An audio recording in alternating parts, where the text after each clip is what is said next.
Meus irmãos, a paz do Senhor, boa noite. Vamos conversar um pouco a respeito da palavra de Deus. E você que já for entrando aí, compartilhe com mais alguém, porque nós vamos reviver um pouco a trajetória do profeta Elias. Nós vamos reviver um pouco a trajetória desse homem de Deus. E você vai entrando aí, vai convidando mais alguém para assistir, para reviver essa trajetória desse homem de Deus.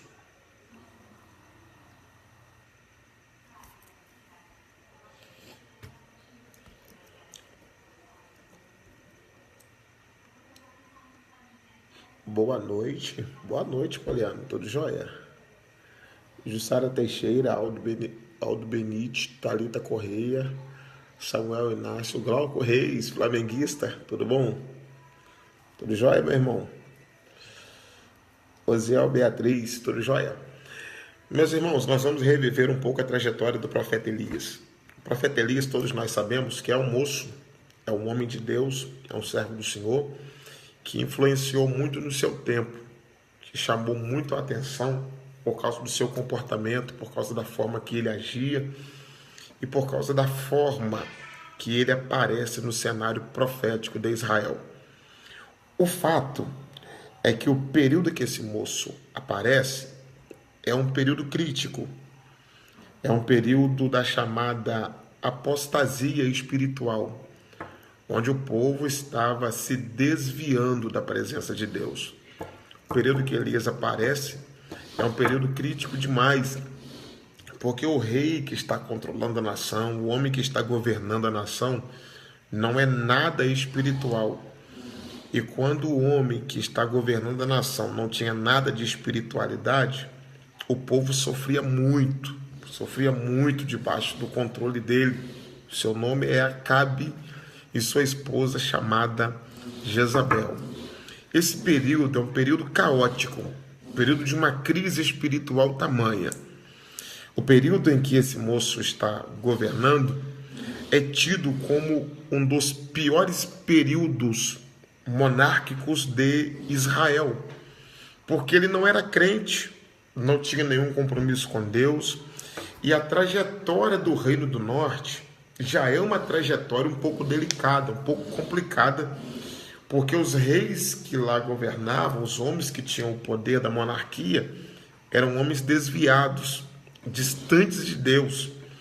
E é dentro desse cenário de apostasia, de pessoas se afastando da presença de Deus, de pessoas se distanciando de Deus, de pessoas não querendo compromisso ou querendo ter uma vida espiritual correta, estar perto de Deus. É dentro desse contexto que aparece esse moço chamado Elias.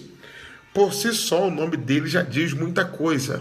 O Senhor é Deus, é o significado do nome dele.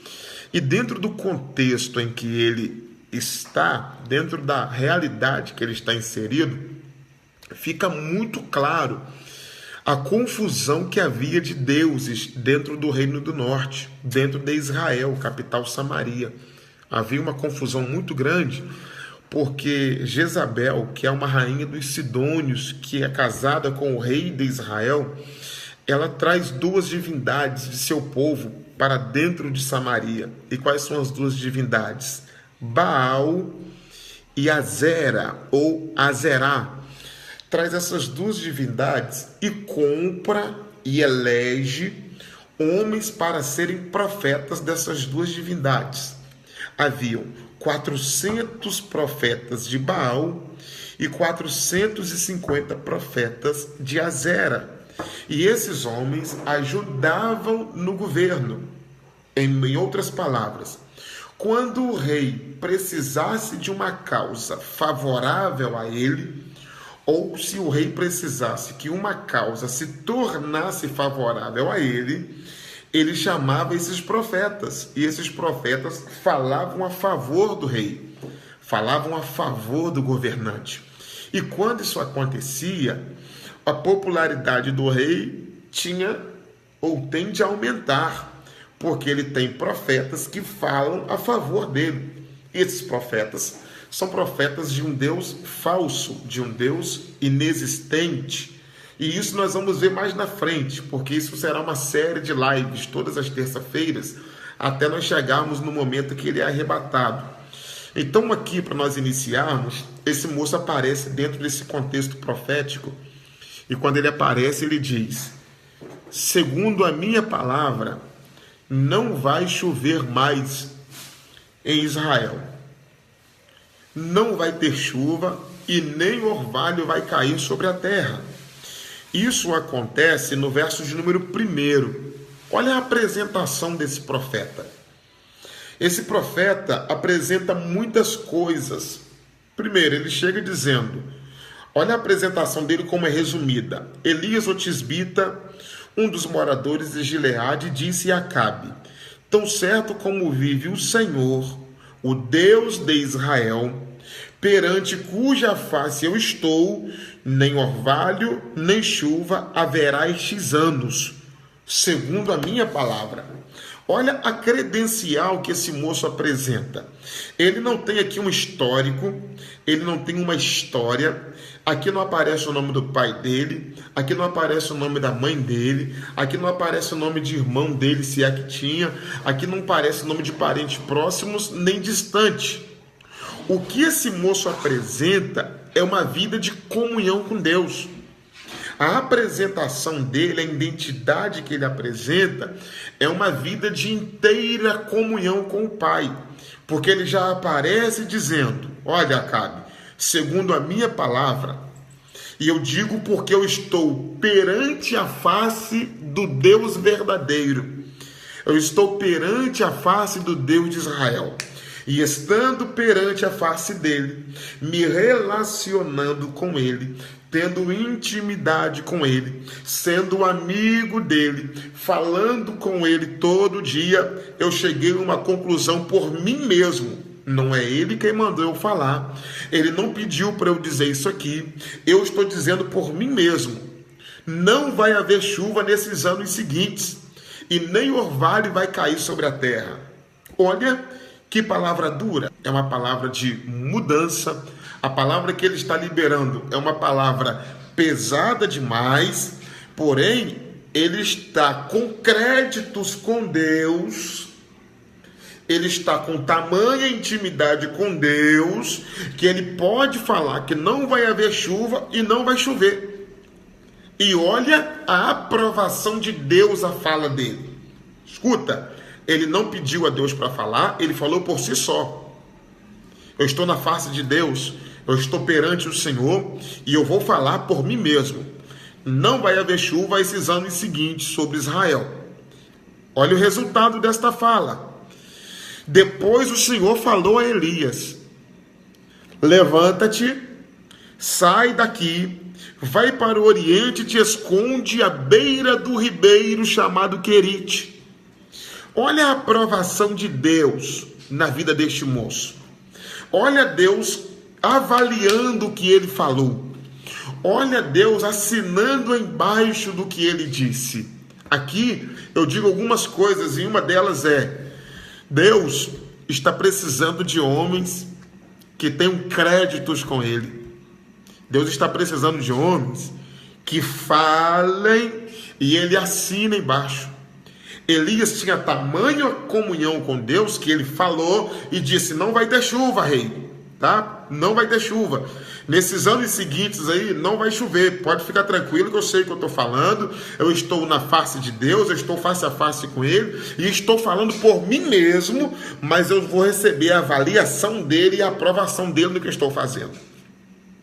Quando ele termina de falar isso, versículo de número 2, Deus veio falar com ele: já que você falou com Acabe, já que você teve coragem de falar com Acabe, eu vou te esconder, Elias. Já que você teve coragem de liberar esta palavra ao rei, eu vou esconder você. Escuta, falar com o rei é responsabilidade de Elias. Esconder Elias é responsabilidade de Deus. Olha que coisa bacana isso aqui. Falar com o rei é responsabilidade de Elias, mas esconder Elias é responsabilidade de Deus. Deus chama ele e diz: Elias, já arrumei um esconderijo para você, porque vai parar de chover, eu não vou deixar cair orvalho, não, o céu está cerrado sobre esse reino, por sua causa. E se por sua causa o céu vai estar cerrado sobre esse reino, é muito possível que Acabe vai querer lhe pegar, ele vai querer lhe matar, ele vai mandar vir atrás de você, e já que ele vai tentar te achar, eu vou te esconder. Já que você foi ousado em falar esta palavra, eu vou esconder você, porque eu sei que ele vai querer te pegar, e homem corajoso igual você está difícil, Elias. Esconda-te. Esconda-te no verso de número 3. Ele dá um local, ele passa um mapa do esconderijo. Aqui eu aprendo que tem servos que Deus tem prazer de protegê-los, que Deus tem prazer de esconder eles. Talvez alguém que está me ouvindo aqui agora é alguém que Deus está escondendo.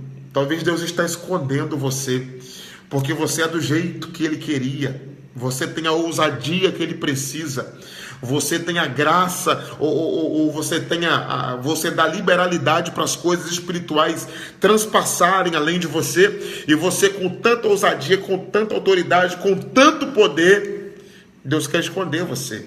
Deus quer proteger você. Por quê? Porque vai vir o inimigo, vai vir o rei, vai vir o exército do rei, vai vir os servos do rei, vão vir os súditos do rei, vai vir todo mundo querendo lhe apanhar. Mas a palavra de Deus é: eu vou te esconder, eu vou lhe proteger, eu vou lhe guardar, eu vou lhe deixar num local seguro. Aí Deus manda Elias para onde? Lá para a beirada do Querite.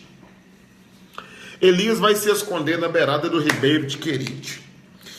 Quando Elias chega na beirada do ribeiro de Querite, versículo de número 4, beberás do ribeiro, e eu ordenei aos corvos que ali te sustentem. Escuta bem. Elias é chamado por Deus e Deus diz para ele: sai daqui e vá se esconder à beira do ribeiro de Querite, porque eu já dei uma ordem aos corvos para que lhe sustentem. Escuta, enquanto, é forte isso aqui que eu vou falar agora, enquanto Elias falava ao rei, Deus falava com os corvos. Grave isso e use isso quando você for pregar, pelo amor de Deus. Enquanto Elias fala com o rei, Deus está falando com os corvos. Sustento imediato, provisão imediata, preocupação imediata de Deus. Eu estou falando para pessoas aqui nesta noite que precisam viver isso na pele. O quê? Falar o que Deus manda e Deus liberar uma provisão imediata para você. Sabe o que eu aprendo aqui? Que quando você preocupa com as coisas espirituais, Deus se preocupa com você. Que quando você investe suas forças, sua visão no reino, é Deus quem vai cuidar de você. E isso está acontecendo aqui com Elias. Elias é chamado por Deus e Deus diz para ele: sai daqui, Elias, vai se esconder à beira do ribeiro, porque eu já dei ordem. Eu não vou dar ordem, eu já dei ordem. Compartilhe com mais alguém, que essa palavra está muito forte. Eu já dei ordem aos corvos para te sustentar. É uma exposição rápida do texto, porque vai ser exposições semanais, mas isso aqui só para nós nos alimentarmos um pouco. Enquanto você falava ao rei, Elias, eu falava aos corvos. Vai para a beira do ribeiro, vou te passar o mapa. E até o mapa eu já passei para os corvos. Já passei tudo para eles. Eles vão te alimentar lá na beira do rio. Aí Elias faz o quê? Mais que depressa, sai de Samaria. E por que Samaria, Samuel? A Bíblia não diz que é Samaria. Mas a capital do reino do norte era onde? Em Samaria. Onde é o palácio de Acabe? Em Samaria. Então Elias vai falar para o rei, possivelmente em Samaria. E saindo de Samaria, ele vai se esconder na beirada de um ribeiro. Olha o paralelo que faço aqui agora. Samaria é uma cidade fortificada no alto das montanhas. Você bem sabe que a maior parte territorial do Reino do Norte está edificada em cima de montanhas. A maior parte territorial, você que conhece geografia bíblica sabe, a maior parte do território do Reino do Norte está em cima de montanhas. E Samaria é uma capital e está em cima de um monte. E quando Elias acaba de profetizar em um lugar alto, em um lugar elevado, a palavra de Deus para ele foi: desce e vai para a beira de um ribeiro. Não é só porque você profetizou no seu nome, não é só porque você falou o que você quis, não é porque você veio aqui e defendeu o meu nome, defendeu o que é espiritual, está defendendo o que é sagrado, que você vai permanecer aqui. Eu quero que você desça e se esconda. Sabe o que eu aprendo aqui? Deus não deixa Elias se envaidecer por isso, por profetizar e o tempo parar, por profetizar e parar de chover, por profetizar e não cair nem orvalho. Deus disse para ele: Elias, desça, olha o mapa, desça, se esconda na beira do ribeiro, fica quietinho lá ninguém vai te ver, lá ninguém vai te achar, lá ninguém vai te aplaudir, lá ninguém vai lhe ferir, lá ninguém vai te matar. Eu quero que você desça e se esconda na beirada do ribeiro. Olha a palavra que eu estou liberando sobre a sua vida.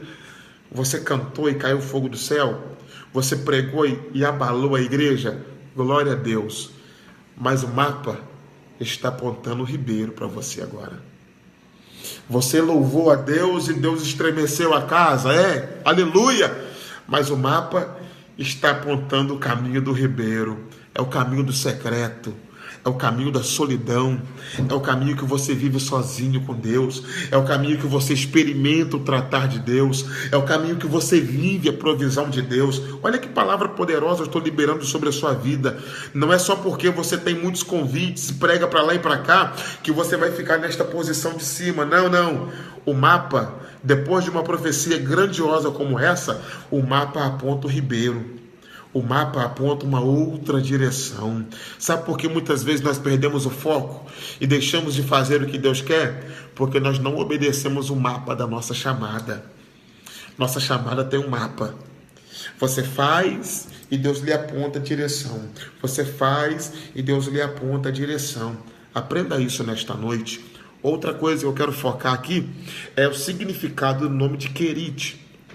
Querite vem do hebraico, que significa cortar ou colocar do tamanho exato. Grave isso aí também. Querite, cortar ou uma variação, colocar no tamanho exato. É profeta? É. Mas estava fora da medida ainda. É homem de Deus? É homem de Deus. Mas não está na medida ainda. É mulher de Deus? É mulher de Deus, mas ainda não está na medida que Deus quer. Eu estou falando para pessoas aqui cheias de talento, cheias de dons, cheias de vocação ministerial, profética, cantor e pregadores, e homens e mulheres de oração. Sim, estou falando para pessoas com essa condição diante de Deus. Mas o detalhe é, Deus precisa cortar alguma coisa e colocar você do tamanho exato. Deus precisa colocar você do tamanho certo. Deus precisa colocar você na medida certa. Você foi ali, foi aqui, fez isso, fez aquilo. Correto. Glória a Deus por isso. Mas tem alguma coisa que precisa ser tirado ainda. Tem alguma coisa que precisa ser cortado ainda.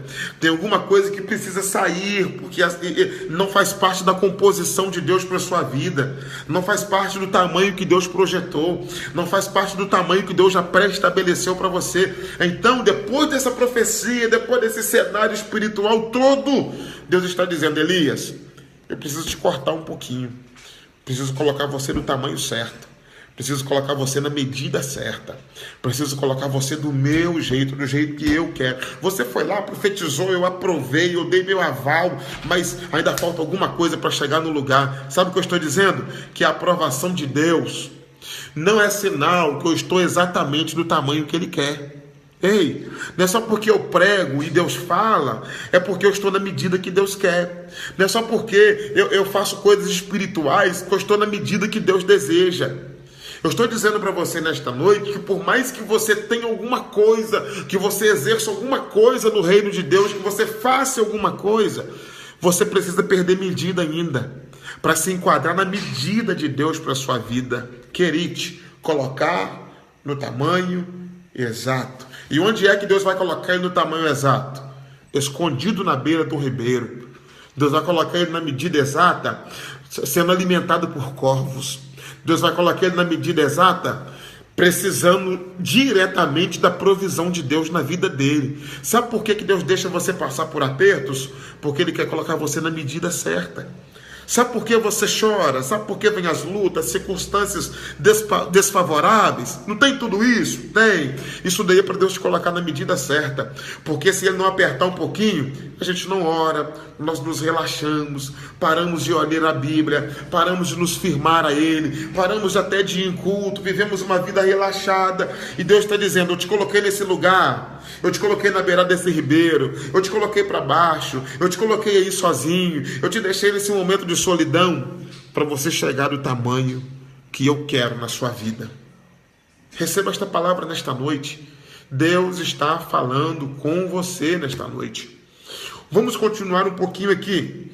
Versículo de número 5 diz: assim foi Elias e fez conforme a palavra do Senhor. Foi e habitou junto ao ribeiro de Querite, ao leste do Jordão. Olha que coisa profunda isso aqui. Uma palavra que eu quero frisar aqui, que eu quero dar um destaque nela, é a expressão habitar. Eu quero dar um destaque aqui. Habitou junto ao ribeiro. Habitar aqui dá a ideia de moradia, baixar acampamento, ir de mudança. Essa é a ideia aqui. Elias foi e habitou, dá a ideia de morada. Segundo alguns historiadores, eu gosto muito de usar só a Bíblia. Quem me ouve sempre, quem lê minhas postagens sabe que eu gosto de usar muito a Bíblia. Muito, só a Bíblia, só a Bíblia, só a Bíblia. Mas tem momentos que é bom você abrir essa oportunidade de ver o que é que um comentarista fala sobre a mesma passagem. Segundo alguns comentaristas, segundo alguns historiadores, Elias fica aproximadamente 9 meses. Segundo alguns historiadores, Elias fica 9 meses morando aqui na beirada do ribeiro. E durante os 9 meses, ele viu a provisão de Deus de manhã e de tarde. De manhã e de tarde. De manhã e de tarde. Quase a hora do almoço, vinha pão, vinha carne, deixa eu ler, que te sustenta. E tem uma ordem, e os corvos levavam para ele carne pela manhã, como também pão e carne ao anoitecer. Pão e carne de manhã e pão e carne à tarde. Olha o que está acontecendo. Elias, quando Deus diz para ele, vai e se esconde, ele não deixou roupa para trás, ele não deixou nada para trás. Elias é um homem sem raiz. E quando nós continuarmos na semana que vem, você vai ver que Elias é um homem sem raiz de fato. E é tão sem raiz que nem a biografia dele aparece aqui. E até o capítulo 19 nós vamos ver muita coisa de Elias ainda. Mas Elias pega a mudança dele, essa é a ideia que o texto dá, ele pega a mudança dele e vai morar na beirada do ribeiro de Querite. E de mudança na beirada do ribeiro de Querite, quando ele pega a mudança dele e parte para a beira do ribeiro, ele está dizendo para Deus: Deus, vou confiar no seu mapa, vou confiar na rota que o Senhor passou. Senhor, e é daqui para frente, estou levando tudo porque não tem volta, estou levando tudo porque não pretendo voltar. Prefiro caminhar na direção que o Senhor pré-estabelecer para mim. E ele vai para a beirada do ribeiro e fica lá aproximadamente 9 meses. E de manhã provisão. De tarde, provisão. De manhã, provisão. De tarde, provisão. Ninguém está vendo ele, ninguém está lá conversando com ele, ninguém tá trocando aplausos, mandando aplausos para ele, ninguém está aplaudindo ele por causa da profecia. A consequência da profecia está ativa, está atingindo o reino, está atingindo a nação. E Elias está vivendo provisão de Deus. Estou falando aqui que a nação estava em crise, mas o céu não estava em crise. Estou falando aqui que a nação está sem chuva e Elias está sendo alimentado pelo dono da chuva. O que eu estou liberando sobre a sua vida aqui nesta noite são palavras proféticas de que por mais complicado que esteja, que por maiores que sejam as crises, que por maiores que sejam os problemas, o céu não está vivendo crise. O céu está com a despensa cheia e liberando provisão sobre a sua vida, sobre a sua casa, sobre a sua família. Outra coisa que eu quero frisar aqui é que pela manhã ele vivia provisão e à tarde vivia provisão e água bebia do ribeiro. Continuando o texto. Mas passado alguns dias o ribeiro secou porque não tinha havido chuva. A consequência da palavra dele agora não atinge só o povo. Escuta isso. A consequência da palavra profética de Elias agora não atinge só a nação. Agora ela atinge ele também.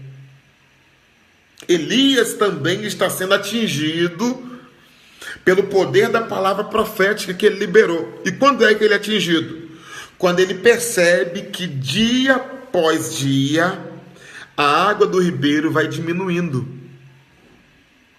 E esse é o sinal, glória a Deus, esse é o sinal de que tudo que ele falou estava se cumprindo. Qual é o sinal? A água do ribeiro ir diminuindo.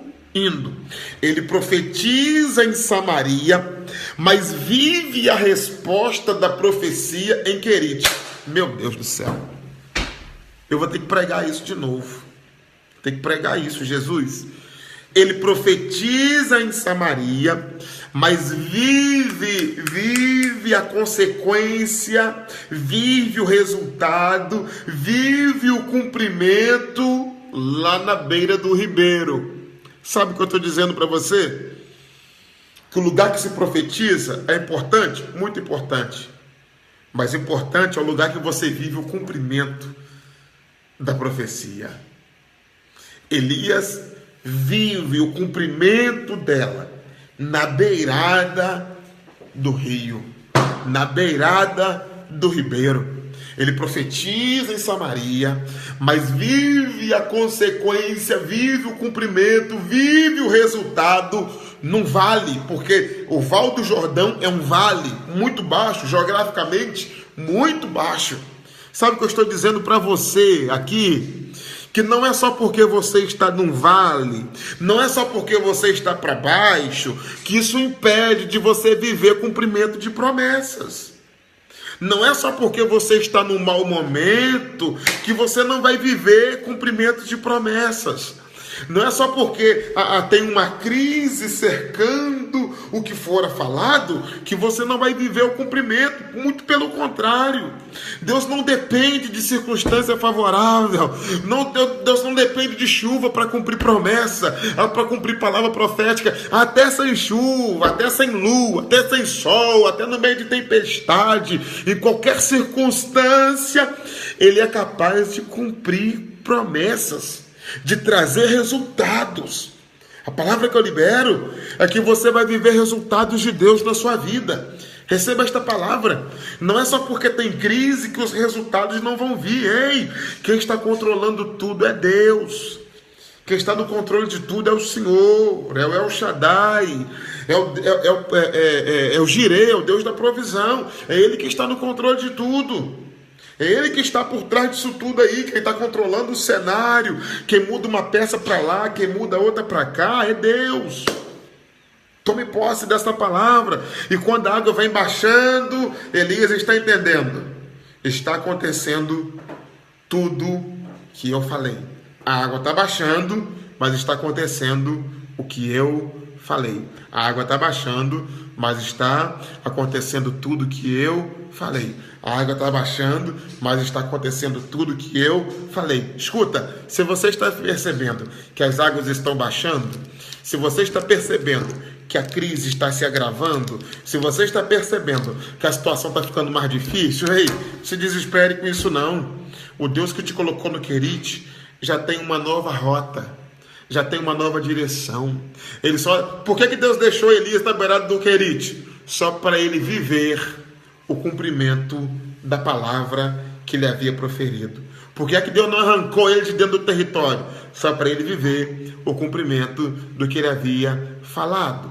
Sabe por que Deus deixou Elias ali? Só para ele viver o resultado do que ele havia falado. Agora, cuidado com o que você fala, se você não tem estrutura para viver o resultado do que você falar. Cuidado com o que você fala, se você não tem estrutura para viver o resultado do que você falar. Pega isso. Segura isso aí. Se você não tem estrutura para viver o resultado do que você vai falar, fica de boca fechada. Se você não tem estrutura para viver o resultado do que você vai proferir, fica quieto. Elias só profere porque ele tem estrutura para viver o resultado. Ele tem crédito para viver o resultado. Ele tem confiança em Deus para viver o resultado. Portanto, você vê que Elias não reclama. Portanto, você vê que Elias não sai reclamando para a beira do Querite e nem reclama quando a água baixou. Por quê? Porque ele tem a estrutura para viver o resultado do que ele havia profetizado. Ele tem estrutura. Aí Elias viu a água baixando, versículo de número 7. E por que a água baixou? Porque não tinha chuva. Não está chovendo. E o homem falou que não ia ter chuva nem orvalho, ia secar tudo. Só uma curiosidade sobre o orvalho.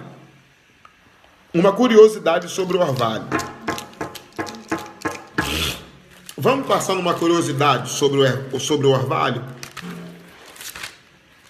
Salmos, uma curiosidade, porque se nós não associarmos Bíblia com Bíblia, nós ficamos perdidos. Mas quando associamos Bíblia com Bíblia, nós descobrimos por que é que Elias fala sobre o orvalho. Salmo 133. Salmo 133 é assim: quão bom e quão suave é que os irmãos vivam em união. É como óleo precioso sobre a cabeça e desce sobre a barba de Arão, que desce sobre a orla das suas vestes. Verso 3. É como o orvalho de Hermon, que desce sobre os montes de Sião, porque ali o Senhor ordena a bênção e a vida para sempre. O monte Hermon é um monte alto, e faz até referência ao orvalho que cai sobre ele no Salmo 133. O monte Hermon é o único lugar dentro do território de Israel que cai orvalho. E isso é uma bênção de Deus para um território tão árido quanto aquele. Isso é uma bênção de Deus para um território tão seco quanto aquele. Uma terra que chove 2, 3 vezes por ano. Uma terra sequíssima. Logo, quando falamos do orvalho do Hermon, estamos falando que todos os dias aquele monte recebia orvalho. E o orvalho, aquela chuvinha fininha, aquela chuvinha ralíssima. E todas as noites acontecia no Monte Hermon. E por que isso acontecia no Monte Hermon? Como uma fonte de bênção para Israel. Porque Israel, sendo um país que chove pouco, sendo um país que a chuva é rara, Deus arruma uma forma de manter o seu povo lá. Porque se Deus não manda cair orvalho todos os dias sobre aquele monte, o seu povo passa sede. Então o orvalho do Hermon é uma provisão diária para a nação. Ele cai, desce, alimenta os valos e deságua no Rio Jordão. É isso que acontece. E geograficamente, até o próprio Rio Jordão começa lá na montanha de Hermon. Se você conhece geografia bíblica, sabe que eu não estou falando bobeira. Até o Rio Jordão começa lá. Então, o orvalho que cai lá alimenta o Rio Jordão e, escorrendo em volta da montanha, alimenta mais ribeirinhos. Logo, quando o orvalho deixa de cair, as nascentes que são raras ali vão alimentando e alimentando os riachos e os ribeiros por mais algum tempo. E segundo historiadores, daqui 3, 4 meses adiante, já começou a baixar de forma gigantesca e assustadora o nível das águas. Logo, quando ele fala sobre o orvalho, ele tem ciência, ele tem consciência do que é que ele está falando e como é que ele está profetizando. Elias, na realidade, está trancando o céu em todos os sentidos para Israel. Ele trancou o céu na chuva, que era raro cair, mas caía durante algumas vezes no ano, chovia alguns dias por ano, e Elias fala, chuva não cai. A chuva que ia cair daqui para frente não cai. No ano que vem não cai. No outro ano não cai. Enquanto eu não voltar aqui e falar para chover. E o orvalho que cai todo dia vai parar de cair também. Profeta tem que saber profetizar também. Profeta tem que saber falar também. Tem que ter sabedoria. E ele tem muita sabedoria quando ele fala. Mas agora ele está vivendo a consequência porque o ribeirinho está secando. Então a palavra do Senhor veio para Elias. Você percebe que Elias só teve a responsabilidade de falar com o rei Acabe? Dali para frente quem tomou a rédea da história toda foi Deus?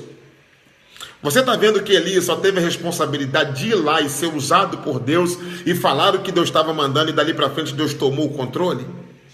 Você está entendendo isso? Aí Elias recebe a palavra de Deus novamente, quando o ribeiro está secando. Quando o ribeiro passado alguns dias, o ribeiro secou. E não seca de imediato. A água vem diminuindo, daqui a pouco para. Aí a palavra foi: levanta-te, vai para Sarepta, que pertence a Sidom. Habita ali. Ordenei a uma viúva que ali te sustente. Eu termino essa live, eu termino essa meditação no versículo de número 8. O 9 que eu acabei de ler é para a próxima semana. Nós vamos continuar revivendo a trajetória do profeta Elias. E aqui, no versículo de número 8, Elias recebe a voz de Deus mais uma vez. Eu vou terminar dizendo para você que você precisa ter ousadia para falar. E mais do que ousadia, precisa ter crédito com Deus para falar. Samuel, pode alguém ter crédito com Deus? Pode. Olha a prova aqui. Olha um homem de carne e osso vivendo uma história extraordinária. A princípio, quando nós olhamos para a história desse homem, a primeira coisa que vem à nossa mente é que parece que ele não é de carne e osso, mas ele é de carne e osso. E Tiago escreveu: Elias era homem sujeito às mesmas fraquezas, às mesmas paixões que nós. Ele era de carne e osso. E lá na frente nós vamos ver a fragilidade quando lhe pegou, o que é que ela causou. Nós vamos ver o que é que aconteceu. Elias era um homem natural, porém com um desejo muito grande de se transportar para o sobrenatural. A palavra que eu deixo sobre a sua vida, sobre a sua casa nesta noite, é que você precisa da presença de Deus para ser mais do que você é. É que você precisa se relacionar com Deus para ser mais do que você já é. E Elias não se contentou em ser um dos moradores de Gileade, ou mais um dos moradores de Gileade. Ele se tornou o morador de Gileade. Ele se tornou o residente de Gileade, o homem mais notável daquele lugar. Quer se tornar notável na sua família, na sua rua, no seu bairro, na sua igreja? Quer ser uma pessoa de fato notável, que vai marcar este tempo? Queira ser mais do que você é em Cristo Jesus. Deixe de ser natural. Deixe de ser carnal. Deixe de andar na realidade física e busque andar na realidade do sobrenatural. Porque quando você busca viver isso, Deus se sobrecarrega de te sustentar, de te guardar, de te proteger. Esse texto é o único texto. Elias, antes disso, antes desse episódio, Elias trabalhava para sobreviver. Depois que profetizou, depois que liberou a palavra profética, ele só trabalhou para Deus. E Deus sustentou ele. A palavra que eu libero sobre a sua vida nesta noite é que se você chegar à medida que Deus quer, chegar à medida que Deus quer para você, Deus vai colocar aí no lugar que Ele já pré-estabeleceu para a sua vida. Se você honrar Deus, Deus vai honrar você. Isso é o princípio do reino. Esse é o princípio da honra. Honrar a Deus e depois Deus honra você. Honrar o reino dele e depois o reino dele libera a honra sobre a sua vida. Aprenda isso. Isso é um princípio imutável. Passa anos e sai anos, passa séculos e mais séculos, milênios e milênios. O princípio da honra é o mesmo. Honra a Deus, que Deus honra você. Quero abençoar a sua vida.